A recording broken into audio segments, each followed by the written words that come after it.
Hello, good afternoon, good morning, and good evening to all of you. So I first welcome the members who are in the panel and for Navin, Raju, Roselin, Subhash, Singh, and Mr. R.P. Singh. And today we are thankful to CISO platform, that is CXO TV channel, for giving us this platform for discussing on this topic like the evolving threat landscape addressing the security challenges in network and cloud environment. So this will be the topic what we'll be discussing, and we have the people from this industry who are experts in this field, and we'll be listening from them on the security aspects of it. So with this short briefing, let us start. Evolving threat landscape in network and the cloud environment presents the manufacturing challenges in the organizations. All of you know that. The technology advances show the tactics and the strategies of the malicious actors seeking the exploits of these vulnerabilities. And here we are going to discuss few points and then we'll go for the discussion. To address that, the first point, what the organization should do, the risk assessment and the threat modeling. They should go at the proper risk modeling system, the RPN values, and come to the threat modeling systems. And continuous monitoring and the detection to the SOC is the next point which people should be always focusing on. Then access control and identification management is another point which people will be always focusing. Encryption, the data protection, patch management, secure configuration and the hardening, the incident response and the contingent planning, then security awareness training, third-party risk assessment, and the regulatory compliance and governance. These are the few points which are there to address this risk. And you know that this kind of risk, we cannot eliminate. The risk cannot be zero, but we can minimize it. We can bring down the RPN values. So that is the intention, and we'll be listening from the experts. So by adopting this holistic approach, the security that encompasses the strategies, the organization can better mitigate and evolving threats on the network and the cloud environment by this. So this is the short description on this objective of this today's discussion. Now we'll go for the question and answer session. So now I request my colleagues to introduce themselves. So first I'll introduce myself and then we'll go for the introduction. So my name is Suprakash Guha. I am the CISO for Lumina Datamatics and I am based in Pondicherry. And today I am grateful to interact with all of you. Over to Navin for the introduction. Hi everyone. Good afternoon. I'm Navin Roselin, Chief Information and Security Officer at Credable. Credable is India's leading supply chain finance platform. And that's about it. Sure. Thank you. Hi everyone. Subhash, please go ahead. Hi everyone. I'm Subhash Singh. I am Head of Enterprise Architect and Deepak Fertilizer. I got around 30 plus years of experience in IT at all the sectors, all the different objects in that, your ERP, then you security, then you take about the infrastructure. So all these things journey I've done in 30 plus years. Thank you. Great. Thank you. Yeah, Mr. R.P. Singh. Yeah. Hi everyone. Good afternoon. Myself, R.P. Singh. I am having total 24 plus year experience in the banking space and especially in IT. So I am working with Union Bank of India as a CISO since last 20 years. Great. Thank you. And welcome you all in this discussion. And we'll be listening you on the experts like you about this threat landscape. Thank you. Okay. So our first question on this, how do you perceive the current state of threat landscape in terms of challenges posed on the network and the cloud security? So what is the current state of landscape in field in this security cloud? Like what kind of sophisticated cyber threats, how the expanding attack surface is happening, data privacy concerns are there, supply chain attacks are there, zero-day vulnerabilities are there, insider threats, then complexity in the hybrid models. We know that now cloud and the on-prem, both the hybrid models are working, and security automation is also playing a big role. So with this, how you feel the security landscape is? Over to Subhash Singh. Okay. So hi. So actually this is a very wide question, but if you see that when we talk about the security landscape, so it is totally changed nowadays because of this, mainly when we say connected or digital when we talk. So everything, all business is digital now. There is no business, we can say that they are not embracing the technology. So I will stress, there are various things on IT side, but I will just stress on the because I'm from factory, so you take the example of your shop floor. So OT side. Now, all factories, they are talking to have as a smart factory, connecting their OT to IT, or we may say the shop floor to top floor. So when the connectivity comes, so earlier this issue was not there. Now, when we say there is a connectivity from OT to IT, at that time there is a big risk of your own business altogether. Because in the manufacturing segment, we say the productions, what they are making. And if such type of things happen somewhere in the OT side, any security issue happens. So the thing is that your production will stop, your total supply chain will get stopped. You may be aware of the hacks on the Tata Power, correct? It's a OT type of hack at that time they are given. So that is the major thing what is coming up because of the threat landscape has been changed because of your digital transformation, smart factory, connected things and all that things. Other things, if we talk about AI, when we talk about AI, so AI is there. We say it's a very good thing to have. It has got various positive things, but at the same time, it has got other side. Because the all bad actors, they are using AI to launch the attacks, which is now earlier whatsoever time they used to take. Now they can launch that attacks very fast. So they are using the same thing for their bad thing. And at the same time, the other part is that AI is getting used for your cyber security side also to take, we can say, to have our cyber security posture upgrade. Both things are there. But if we talk about the challenges are, it is getting used by them.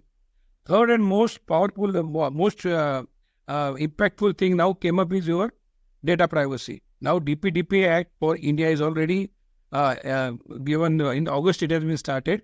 But now the board is coming. But at the same time, in DPDPA, so what you have, everything is digital. All data is available now. Even if they are saying that this is only for a digital data. But now there is, I think there are about 99% are digital. So DPDPA, there is a Privacy Act is for all your data, whichever is in your system. So that is a major thing what we have to see. There are various things what we have to do for it. Like first thing is that we have to classify the data. And then we have to think on which actual thing we have to protect. And there are various, then solutions are there. But if we just talk about the current states and what are the threats are coming up. So these are the 3-4 things which we need to take care. As basic thing we know that now there is no, like when already Subhash just talked about the cloud and the total hybrid culture. Everybody is in hybrid, we can say now. Near about 90% of companies are hybrid. So what happens is that if somebody is coming there on your network, so earlier we used to say we have got firewall. Now it will not work.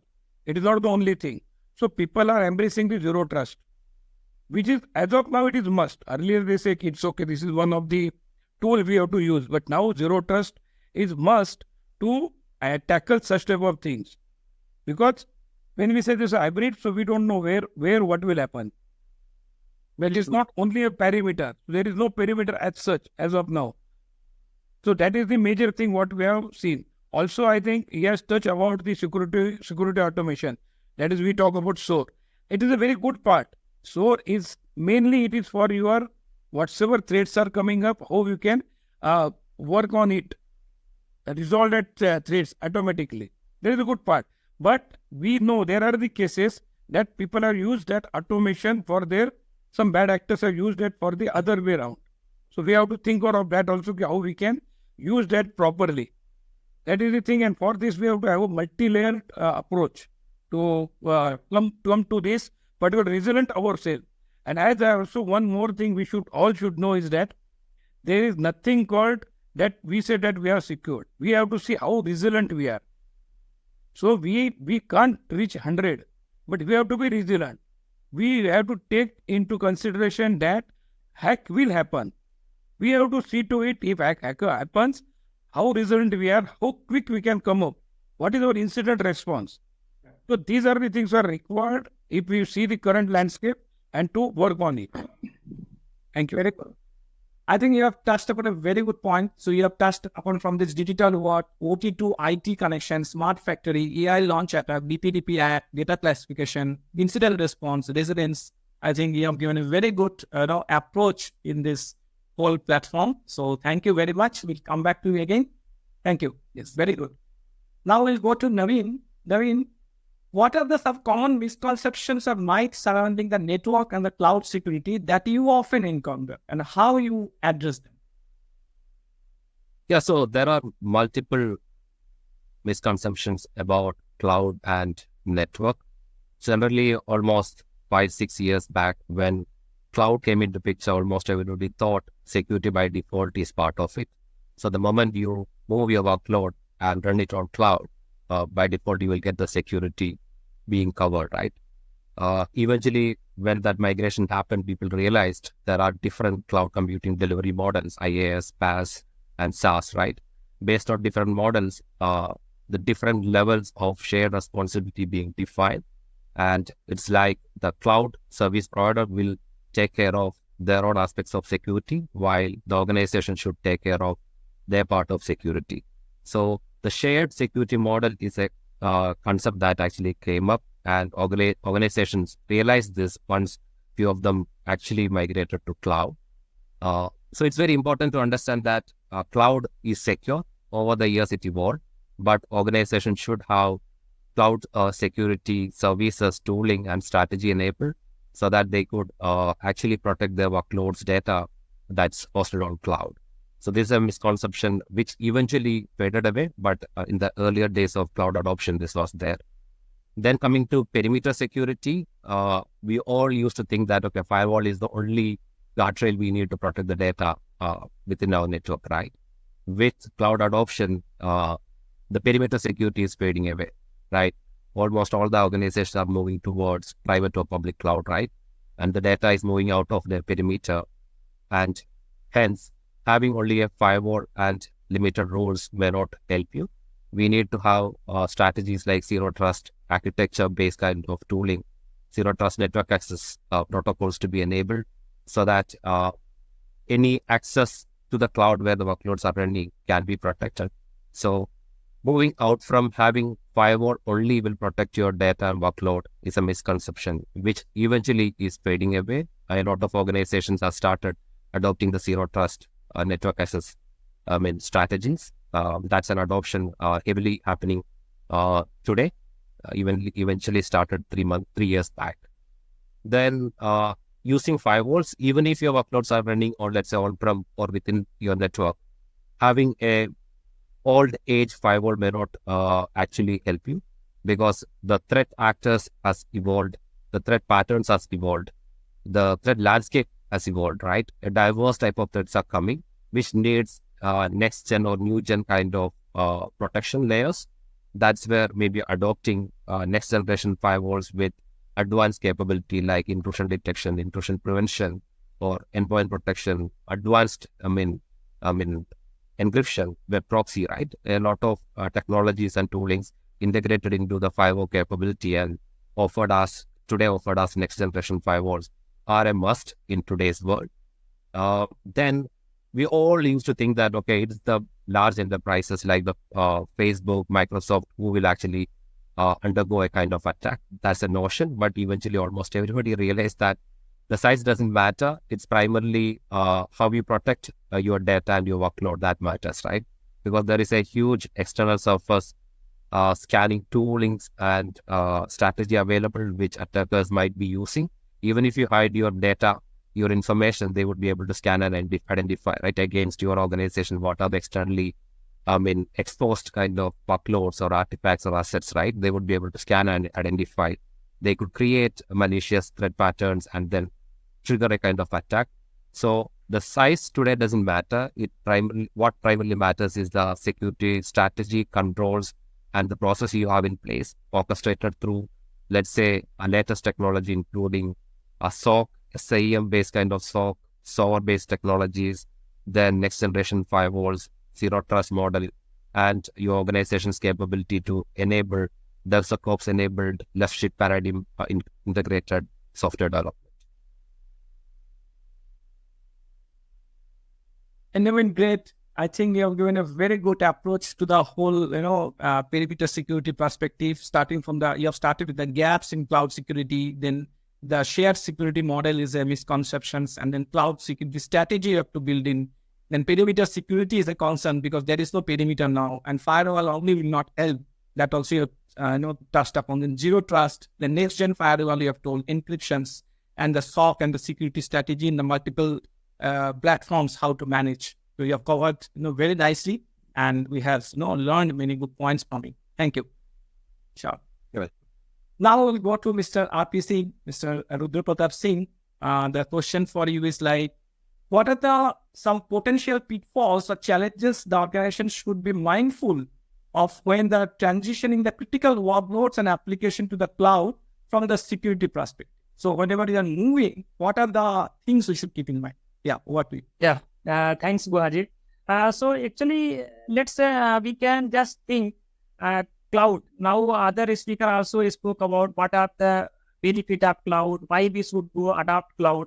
So cloud, what is the first need of the organization? Whether we need to go to private cloud, or we need to adopt public cloud, or hybrid cloud, or community cloud. There are so many type of, and there should be a proper business justification. It should not be like that people are adopting cloud and then we can also go and adopt cloud. So even if, let's say I am from the bank, I would just share the experience. See, UPI, everyone knows UPI. What are the volume of UPI is increasing like many folds. And keeping the hardware on premises, purchasing the hardware. So sometimes people will think, yeah, if we can shift my load to the public cloud, there will be a availability issue will be resolved. But it's not like that. Is resolving availability issue, there it will come also integrity and confidentiality, and there are so many challenges. So it's like not like that I am transferring responsibility. Organization only will be responsible, even though we are transferring critical load, critical application to public cloud. So here specifically public cloud. So what basic and foremost challenges would be like data security and privacy, because data breach, today we are hearing like anything. Data breach, if it happens, it is not only the financial loss, reputation loss is very, very, very, very important. We need to take care. So first and foremost, what I would prefer pitfall or the organization should mindful before going for transmitting or migrating their critical load to public cloud. There should be a data security and privacy. And second, there should be a proper configuration management. Now, what happens if we do some misconfiguration and anything happens? Let's say I think, seeing the news, some of the big cloud service provider, there was a configuration issue in some companies. All the application means totally it was down. Even though there were so many geographies where their data were in so many geographies, but even though the system was not available for use. So configuration is organization should take care about the configuration. It should not be configuration like a firewall for some other organization and firewall rule for some other organization will differ. It will not be a default configuration. And then I would say the implementation of robust identity and access management, because when we are on premises, there is a different kind of setup. When we go to public cloud, there is a need to take care about the robust implementation of identity and access management. And also further, it depends on the organization belongs to which group, like bank. So there is a regulatory compliance, data localization. So these are because we are processing the financial transactions. So regulatory compliance and governance, it becomes paramount important for the organization who is looking for going to, because tomorrow what happens, if suppose we want some data or we want to do audit, so there should be right to audit clause should be there. It should not be happen that, okay, once we have moved, we cannot audit. So this audit to right to audit is very, very important. And organization must take care about the vendor locking period or exit clause. Because once we move, there should always be the exit clause or return back. If until unless return back policy are like, when we do any change management, there is a rollback. So always it should be defined approval, I would say, defined board approval should be there. Yes, if something happens, what would be my rollback policy should be there. And it should not be vendor locking. Our multi-cloud vendor provider services should be adopted. And more thing, because mostly the public cloud, there would be shared resources. So again, the now new virtual private cloud concept has come. So organizations should think about implementing virtual private cloud. So it will give a similar like a private cloud. So shared resources should be avoided. So according to me, there are so many challenges. However, there are benefit also. I would not say only challenges. Benefit is there for organization, big organization. There is always scalability issue is there. We cannot scale or we cannot implement the solution as fit as market wants. There is a tag. So we want to be in the market. There should be a fit market for products should be there. So nowadays, like fintech, lot of fintechs are coming, are offering banking services, but all they are in public cloud. Most of them are in public cloud. So there is innovation. I would say most of the fintech companies, they are innovating new products on public cloud. So public cloud, there is innovation is there. There is availability is there. There is efficiency is there. And foremost, scalability is there. So even though challenges is there, but there is a benefit also. So organization need to take the cost benefit analysis, proper business justification before moving their critical resources to public cloud. This is from my side. Very good, Mr. Singh. I think you have covered a very nice thing and the balanced approach you have given. So there are many advantages as well as many challenges also. So you have given a very good solution also. We should go by the cost benefit analysis. This is a very good point. And I should think about this, which cloud is better for us, either private cloud, public cloud, or hybrid cloud, or is a combination of the virtual private cloud. So there is no one solution. So we have to go by the risk model of the cost benefit analysis. That is a very good point. And you have covered like what are the configuration to be done, how, why we should not keep the default settings. We have to modify that. Identity access management you have covered, data localization, scalability, efficiencies, the benefits, and exit clause and the virtual private cloud also you have covered. So very good. You have given now both the sides of this, the advantage and the challenges. Thank you. So we'll be going to Mr. Subhash Singh again. So for you, the question is like, what strategies or the frameworks do you believe are essential for the organization to effectively address the security challenges in both network and the cloud environment? Yeah, what you? Hi.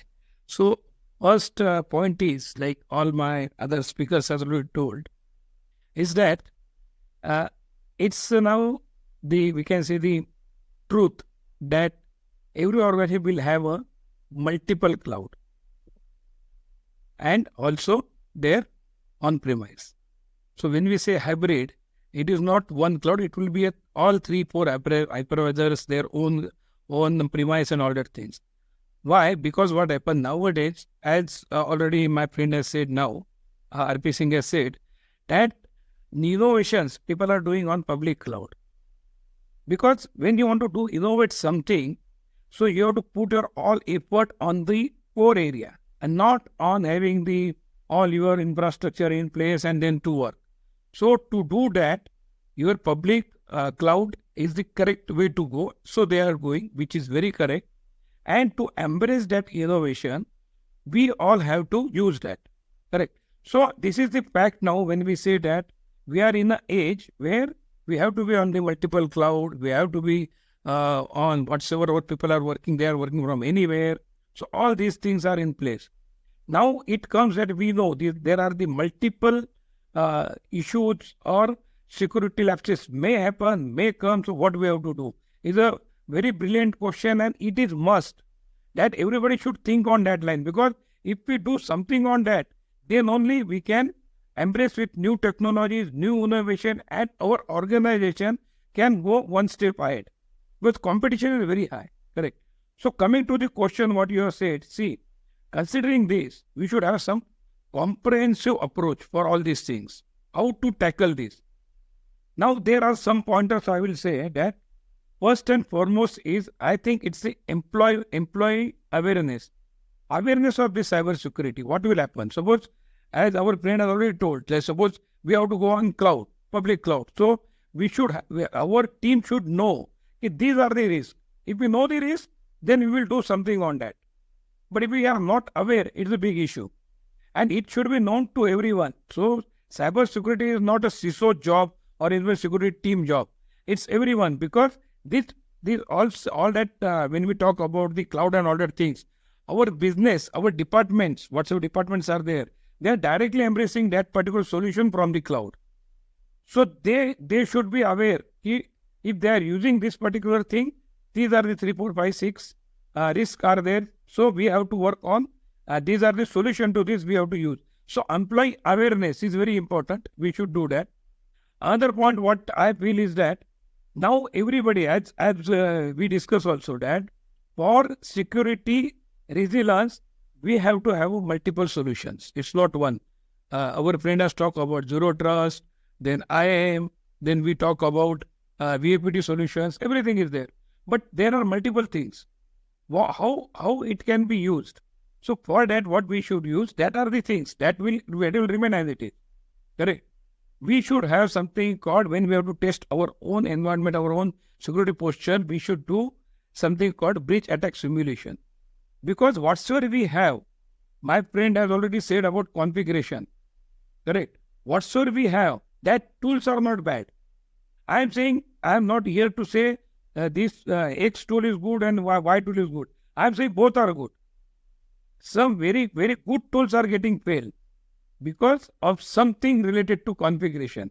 We are not configured properly. And configuration was not one thing. It's again evaluation. When we talk about patch management, because patches are coming from the tools also. So are we doing that?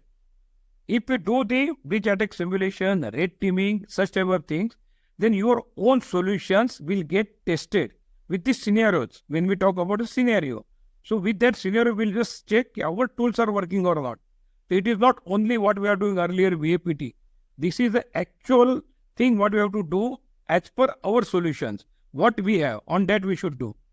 Then we come to the various people, just while we are doing VAPT. All are doing that.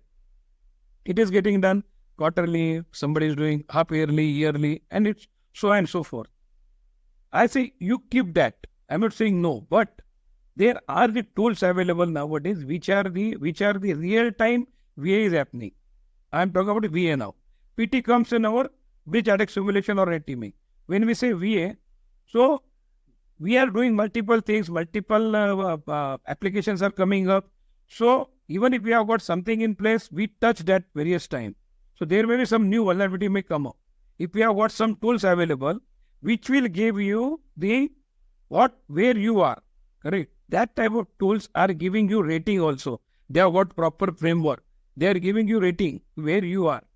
And then you can say that this is my rating. And when it goes down, because nobody is 100, right? That is the first thing. But suppose you are at 90, correct? So you should maintain 90 and try to go at 91. And you should not go below 90. That should be our aim. For that, whenever something happens, you get an alert saying that some ports have been opened, something port which is blacklisted has came up, correct? And then you have got some threat advisory also. So with that, your 90 score becomes to 88, 89. Immediately we get alerts and we can work on. So we don't have to wait for VAPT, which we are doing in a yearly ones or maybe quarterly. Banking statement, bankings are doing quarterly, management doing 6 monthly and all that things. So that is the one thing which I said there. Plus point is that they are giving a rating, and that rating, they are having a ratings of your industry wise. So there is some benchmark. You can check yourself where you are on a, we can say, real time basis, near real time. A 1 day gap is there, but you can do that. Other thing is that we said about the continuous monitoring. So such type of things should go with the SOC in place, SIEM tool in place, where if you are having is okay. If you don't have your SOC, you can take somebody's help. There are the partners who are giving these services. So if that is there, you can get that immediately. You can understand if some issues are there. And other thing is that we should try to have a security by design. One of my friend already talked about that. So security by design means security by design means what I'm saying is that whenever you are developing some applications, something for your organization, there you have to take care of all the security things. CISO should give the list of things which need to be taken care. What is your API security? How your API is working? What is your code? What is the code? What you should see? Correct. And then you should do the VAPT on that, and then only you should clear it to production. And that clarification, that clearance should come from a security team. Zero trust, we have already talked, I think, various things. But zero trust is very important, because erstwhile we used to use a normal VPN. Nowadays it is not at all useful, because it doesn't have that particular capabilities now. So you should go for a zero trust where lateral movement, which is very, very big factor nowadays. So that should be taken care with some such type of solutions. Then as I talk about security posture, which you will get it in the, what way I say, the real time, there you can know your security posture. But major thing here is that your third party vendor.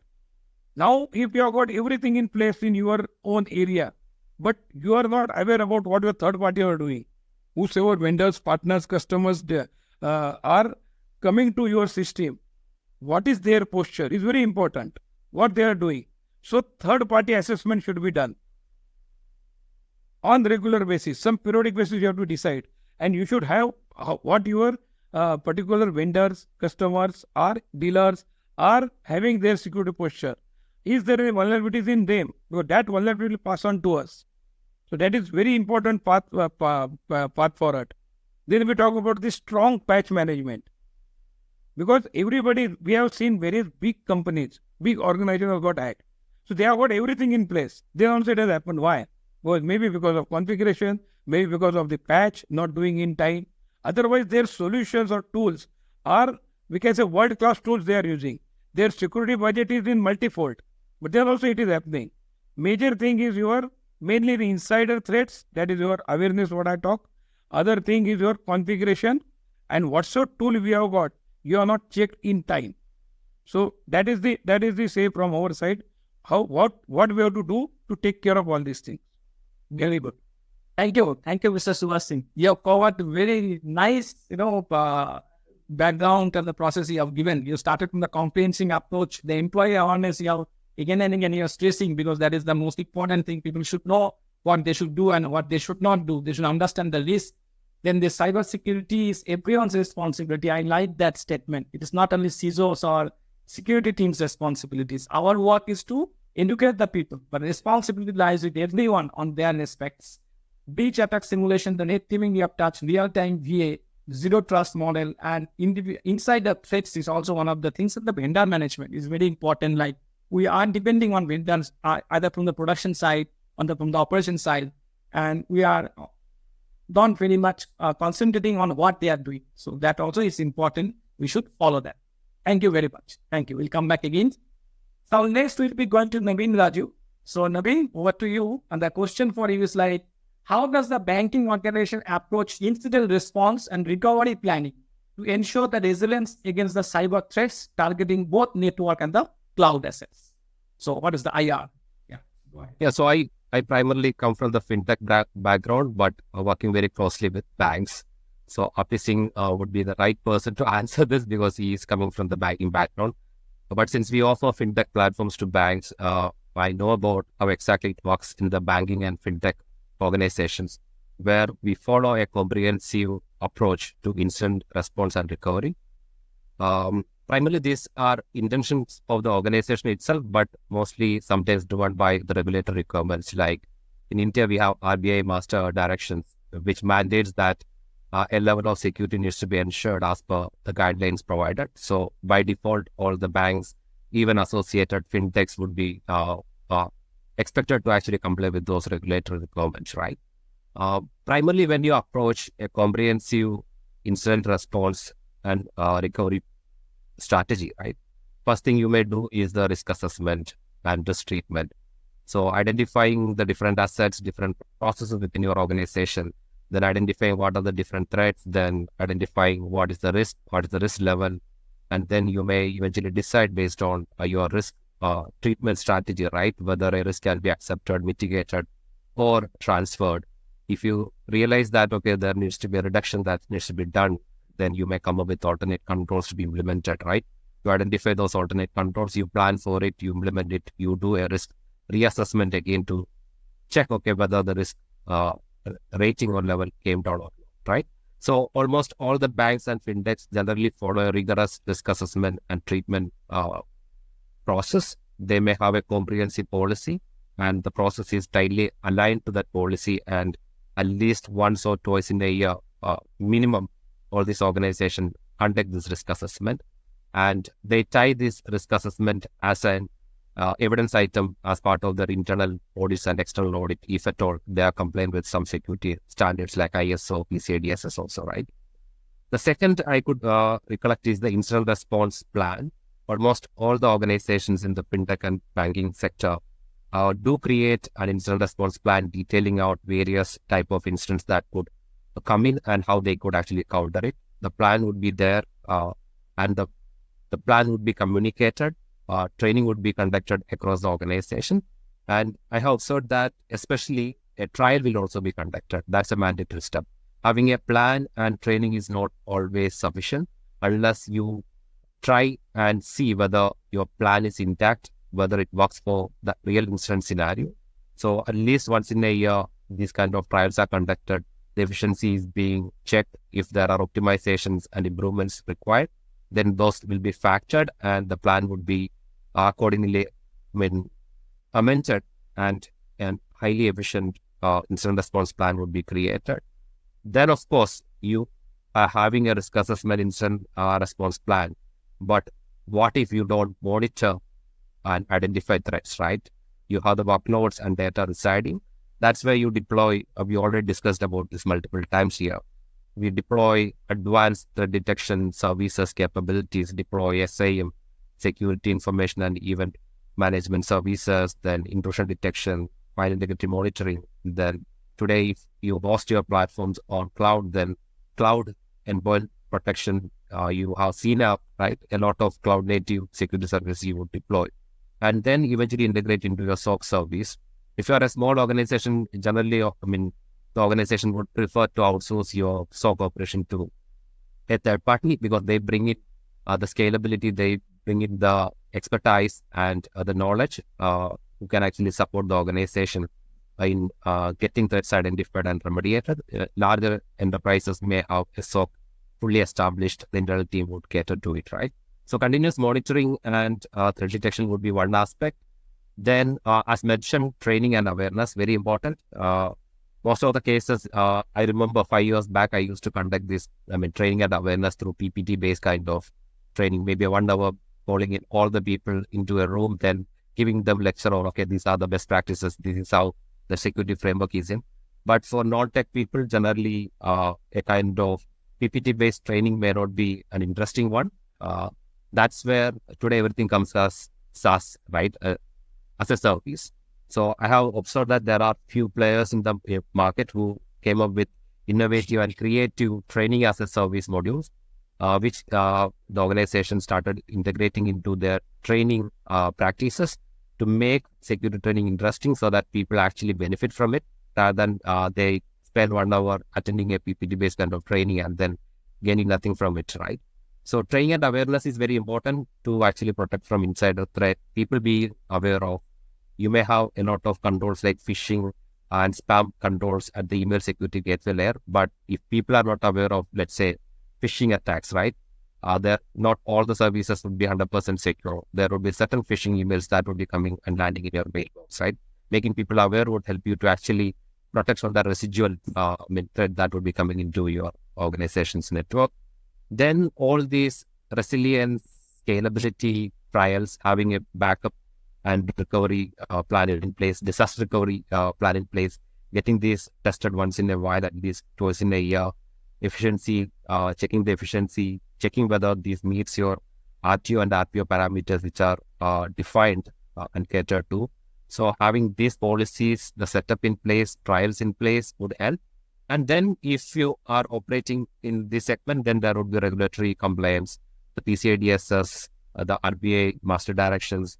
Then there would be in other geographies there would be similar kind of regulatory comments you need to cater to, right? So a comprehensive approach towards security needs to be taken care. which should be aligned as per the legal and regulatory requirements to ensure that banking and fintech organization can actually offer better security, which are actually user-centric and be compliant with the country's regulatory requirements. Yeah. Thank you, Navin. So you have also covered a very big perspective. You have started from the compliance side and you told that how to test it and then get ready to face any unfortunate situation. And you have told your full topic was like on the comprehensive approach. I like that. And the RBI compliance guidelines, you have touched upon risk assessment, RPN monitoring, audit based on the ISO standards, IR plan, the training, and training also you have touched upon like innovative and the creative training model which is there. Then the log management, the SIEM, and the SOC, and the continuous monitoring on the IPS and IDS logs and all the logs you have covered. So you have started from like overall approach, how to do it, how to continuously monitor it, how to educate the team to do it in an innovative way so that our overall security postures get enhanced. Thank you. Thank you, Navin. Now we'll go to Mr. Rudra Pratap Singh once again, and we are very happy to have you here, sir. We are listening, on your points. Can you share some examples of the innovative approaches and the technologies that organization can adopt to address the evolving security challenges in both network and the cloud environment? If you can throw some lights on this. Yeah. Thank you, Gauri. So I will touch upon this, whatever the question was. In addition to that, I will also touch upon the resilient system to be in the banking. So as already Navin has touched, but to be resilient, the RPO should be defined as a 0. And how to achieve RPO 0? It's the strategic call. It's not like that. It's we can say DC and DR is there and we are achieving RPO as 0. No. So normally we should create the 4-site architecture. Previously, people were creating the 3-site architecture. Now there is a need to create the active architecture. So always there should be not a DC DR. It will be working from both sides. You will be working from parallelly or simultaneously from the DC as well as the DR. So diverting the traffic, like Google, how it works. It works 24/7. So now the concept has come like that. To create the resilient system, we should have the minimum 4-site architecture: DC, DR, DC, NDC, DR, NDR. So what happens? First, the data will be written on NDC or NDR, wherever you are, and then in your main site. So by this way, we can create a resilient system. But further, I also would like to touch upon there is a need of establishing enterprise architecture in the organization. When we say enterprise architecture, it means holistic approach or framework to be adopted and to be implemented to know the complete view of the IT system. So there is a need, and this, as Navin also mentioned, this RBI has come up recently in November 2023, detailed and comprehensive guidelines, especially for banking and NBFCs and fintechs, wherever it is applicable. They also mentioned that there should be enterprise architecture is there. There should be centralized inventory. If you ask any of the panelists here who are present, the one and foremost challenge is in centralized inventory is not there.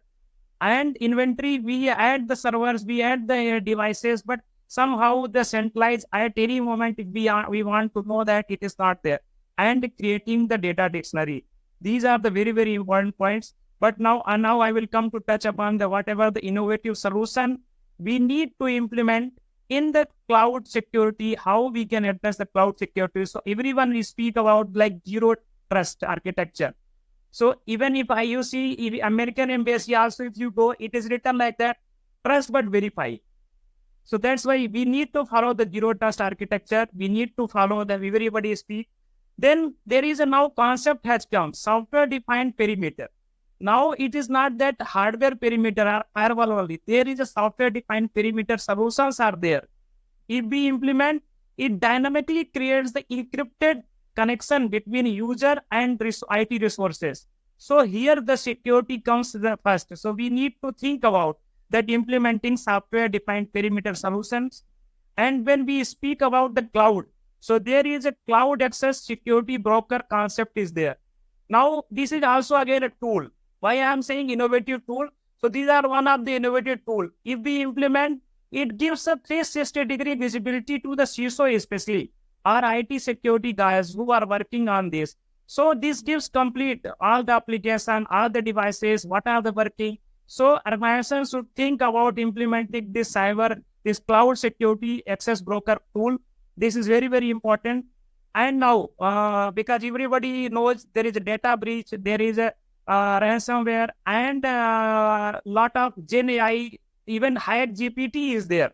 So now hacker is having very sophisticated tool in their hand.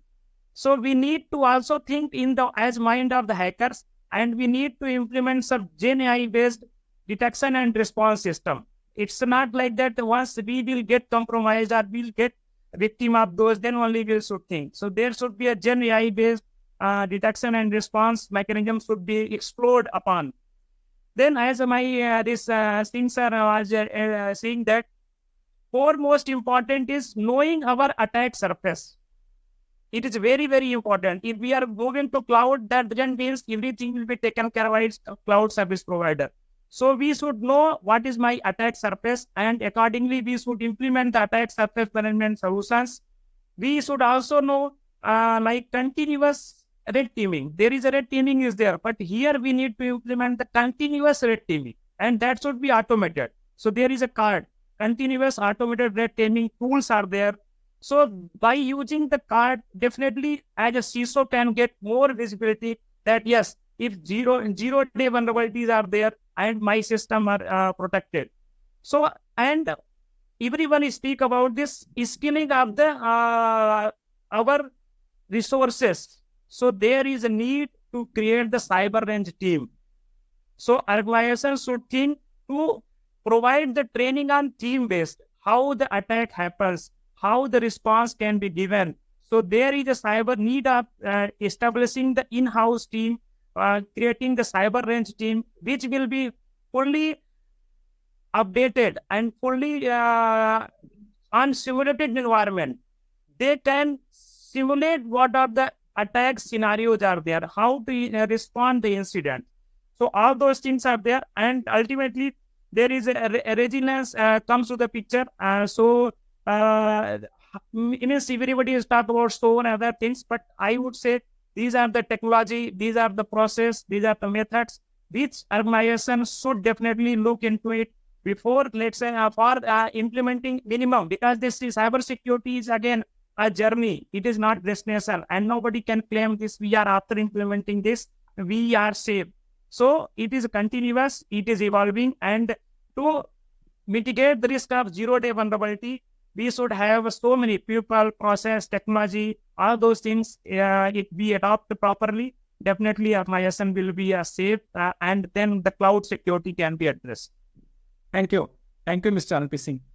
You covered a very good holistic approach. You have given the holistic view of the complete security posture, started from the RBI guidelines for the fintech, then centralized inventory, which is which regulatory bodies demanding, which you should have, and which is challenging, and we have to see how we can do this. Data dictionary, software defined perimeters, in a very new subject you have opened up. Then encrypted connections between the users and the controllers. And cloud security over this access broken tool. Think like a hacker and the Gen AI based the detection with the response tool, knowing our attack surface, continuous red teaming tool, and theme based training. These are the few pointers which you have touched upon, and very good, nice to hear from you. Thank you. So great, it is a great discussions. So now I'll just wrap up. So all of you have given a very good perspective on how we can enhance our security posture for the both cloud and the overall environment. So you have touched upon like the integrated AI in the automation, which is lives, which we have to bring that shift from the zero trust architecture. And okay, the days has gone when the firewall is there and you're thinking you're safe. That has gone now to zero trust architecture is the future. Converting the security operations on the security operations, you have to integrate with all the logs from all the sites, including the threat detection, response, IPS, IDS, all the SIEM logs, the India log, XDR log, and also our suppliers, whatever they're doing, that logs also should come in place. Then emphasis on the cloud native security. I like that, and all of you have touched upon that, how we can enhance the cloud native security. We should not trust that we have given the data on the cloud and the cloud provider will be taking care of it. But instead of that, we should have our own control. Whatever we are doing in the on-prem, the same kind of thing has to be there. Enhance the threat intelligence sharing. You have touched upon the SIM, red teaming, advanced BAPT, continuous BAPT. All these things you have covered. Focus on the data privacy and compliance like GDPR. Now RBI rules also you have told the HIPAA if it is in the health organization. And if you PCI DSS, if it's a fintech organization, all the compliance you have to follow. And Mr. RP already covered. It is not the monetary loss, it is the reputation loss. So that, we should compliance with all the things and we should be ready to submit our audit report to the competent authority at any point of time. And continuous monitoring is the key and the auditing is the key. So that should be always going on. Navin has touched upon like we are calculating the logs and watching. It should not be the case. We have to see how we can enhance our score better. That's what Subhash also covered. Like whatever our security score, that should be enhanced. And that is the role the CISO we have to play. And also security is not one parent's responsibility. It is the organization responsibility. Our role is to create the awareness. I like that statement also Subhash has covered. So what are the future of the security operations will be characteristics by the greater automation, integration and collaboration, enabling the organization to adapt the emerging threats and advancement in technology and efficiently protect their digital assets in both cloud network and cloud environment. So you have covered all these points and I hope whoever has listened to our conversation, they'll be getting benefit out of it. And thank you very much. We'll be Thank you. Thank you, Navin. Thank you. Thank you. Thank you, Sir. Thank you. For more updates from CXO TV, please like and subscribe to our channel.